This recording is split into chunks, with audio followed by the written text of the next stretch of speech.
Last time I got a 3D printer, learned to model organizers, and printed them out for my wife. Of course, my daughter saw what was going on, and she needed something to organize her desk. Unlike the master bathroom vanity, on this desk, there was a lot of space being wasted at the back. If you create a tray and slide that back, you could take advantage of all that space and then put another tray up at the front. Put the things you use more often up front, but when you need to, you can just pick the whole tray up, move that to the side, pull the other one forward, and then you could get to the things in the back. But hers had a special challenge. I mentioned that my printer was only 256 millimeters wide. So how do you print something bigger than that? This is already a pretty big print. What we did is just printed half the box and then used JB Plastic Bond to connect them. This is the first time that I'd ever used the JB Weld Plastic Bonder high strength.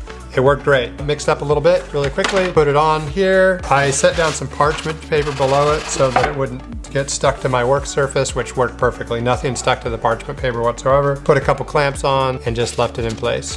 Very strong, so easily can hold all of her stuff. For the little boxes that go inside, I put these little nubs on. The challenge that created is my nub system was no longer going to work.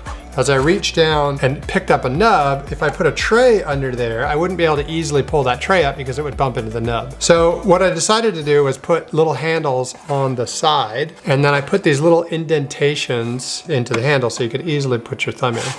The problem was they were weak. So they snapped off, as you just observed. Had to come up with a different design. Played around with that design just a little bit, made them bigger, made them longer, added on some curvature, and then I asked ChatGPT for some ideas, and it showed me how in Bambu Labs, you can actually treat different parts differently than the rest of the box. And so I was able to hover a sort of yellow cube just over the area that I needed the properties to be really strong. And then I was able to increase a couple of the settings so that they were much stronger right there at that point, but the rest of the box didn't have to be so strong. Otherwise it would have taken a long time to print and used up a lot of material. And so I was able to change the design, which really helped, and then reinforce that area very subtly in Bambu Studio by changing the settings of the print that happened right there in the studio. So worked great. They're very strong, haven't broken. They seem to be working just fine. I have a very happy wife and a very happy daughter with their